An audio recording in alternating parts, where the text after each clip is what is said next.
No eran solo ídolos de la pantalla, eran fantasías vivas, y no tenían problema en convertir a sus fans en amantes, porque en el cine de oro, muchos ídolos no dormían solos, sino acompañados por quienes los esperaban horas afuera del set, solo para rogarles una mirada.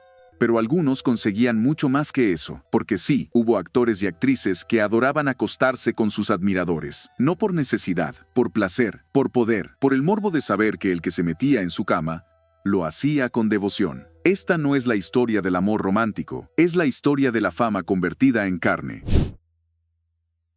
Llegaban a su casa con nervios en la garganta y una flor en la mano. Eran hombres comunes, campesinos, obreros, estudiantes, admiradores que le escribían cartas con faltas de ortografía, pero con devoción absoluta. Esther los leía y a veces respondía. Cuentan que en su casa de descanso en Valle de Bravo, recibía a ciertos fans especiales bajo el pretexto de compartir un café o leerles un guión.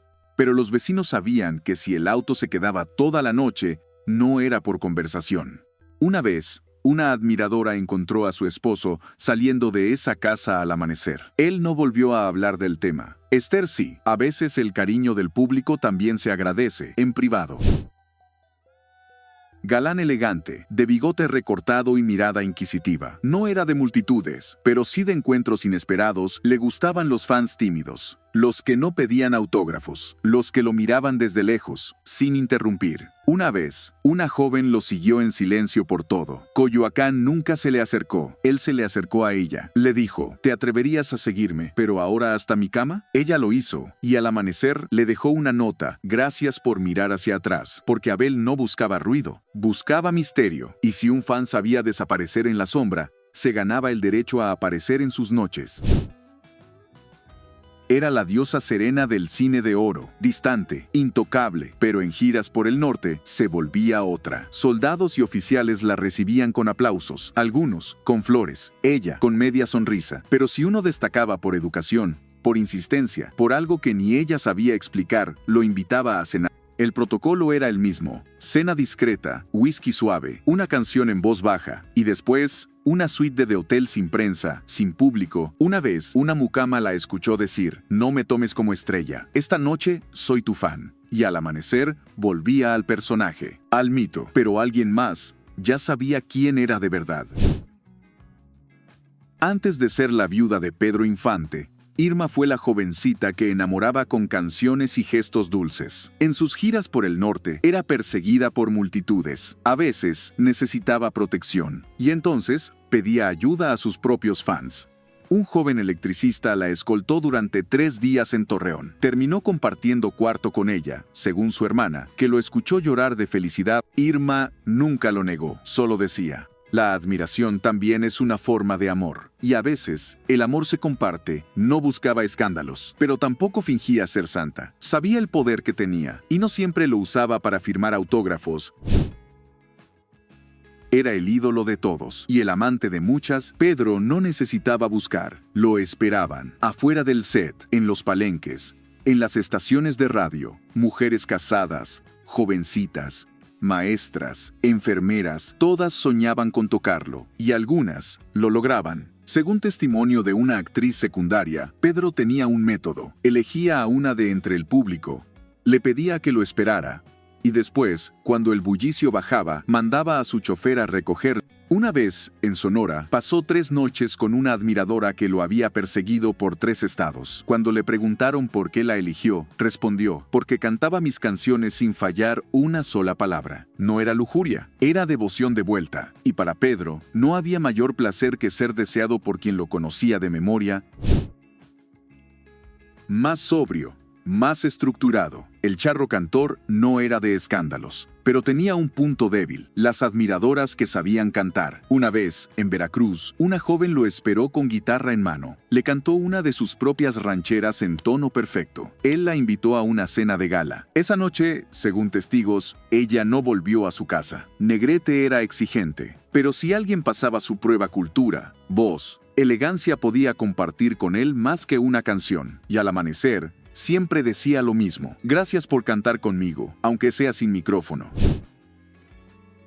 No era una estrella escandalosa, pero tenía algo que los hacía esperar horas fuera del teatro. Esa belleza serena, la voz de terciopelo. Muchos le dejaban cartas, flores, libros con dedicatorias exageradas. Ella elegía uno de vez en cuando, no por guapo, por intensidad, lo citaba de noche, en el camerino. Primero era conversación, preguntas sobre su trabajo, y luego, la propuesta. ¿Quieres ayudarme a repasar un texto? Quien aceptaba, sabía que no saldría en 10 minutos. Vecinas del teatro decían que varios muchachos salían de ahí sin hablar, sin mirar atrás. Algunos volvían al día siguiente con otra carta. Otros no podían volver a verla igual. En el escenario era fuego. Abajo, también. Durante sus giras, algunos la seguían como si fuera una deidad. En Chiapas, un empresario local le ofreció un ramo de orquídeas negras. Ella lo aceptó. Dicen que él no volvió a su casa esa noche. En Veracruz, un músico la siguió por 5 ciudades solo para decirle que la amaba desde niño. Terminó durmiendo con ella en una casona colonial que la trupe rentaba para el show. Con Pons, no había protocolo. Si le gustaba a alguien, lo elegía, lo subía al auto, y al día siguiente, ese fan ya no era público, era recuerdo. Al principio, era la actriz joven que buscaba crecer. A veces tenía más fans que líneas en el guión. Recibía cartas escritas con desesperación adolescente. Las guardaba en una caja y de vez en cuando respondía, no con palabras, con presencia. En una gira de teatro en Celaya, invitó a un admirador backstage. Nadie supo si hablaron o no. Lo que sí se sabe es que esa noche no regresó a su hotel. Años después, él diría que había conocido el paraíso, pero sin fotos, sin pruebas, solo con la memoria, porque Silvia sabía cuidar su imagen, pero no siempre podía negar sus impulsos. No era actor, no era galán de cine, pero su voz se metía en las casas como un secreto. En cada entrevista, dejaba caer una frase ambigua, una sonrisa lateral. Las mujeres lo escuchaban más que lo veían, y algunas lo seguían. Después de transmisiones nocturnas, era común que una oyente muy fiel se apareciera en su camerino. No gritaban, no pedían fotos, lo miraban con hambre tranquila. Él las invitaba a tomar algo, café, whisky, lo que hubiera. A veces hablaban de libros, a veces no hablaban, y cuando ellas se iban, dejaban la sensación de haber cumplido un pacto sin palabras, porque para Paco, el deseo no necesitaba escándalo, solo atención exacta. Era el hombre más querido del país, pero fuera de escena, tenía silencios más largos que sus chistes. Le gustaban los fans que no pedían nada, que solo se quedaban mirándolo en la calle o lo seguían sin acercarse. Una mujer, costurera de Tlatelolco, lo siguió durante semanas. Nunca le habló. Un día, él se le acercó, le dio un papel con una dirección y se fue. Ella fue. Era su casa. Entró, cenaron. No hablaron de cine, ni de fama. Solo de lo que nunca se dice frente a las cámaras. Cantinflas no seducía con palabras, seducía con ausencia. Y para algunos, eso era más irresistible que cualquier piropo. Ya en los 60, pero nacido del eco del cine de oro. Joven, elegante, intenso. En una fiesta privada con estudiantes de teatro, una admiradora le recitó una escena que él había hecho 2 años antes, con lágrimas, sin fallar una línea. La llevó a su departamento. Compartieron vino, música de Agustín Lara y un pacto no escrito. Lo que pasaba esa noche quedaba ahí. Gonzalo decía que no le gustaban los fans ruidosos. Le gustaban los que lo conocían mejor que él mismo, porque para él, el cuerpo se entregaba fácil, pero el respeto, eso solo lo merecían los que venían con amor de archivo.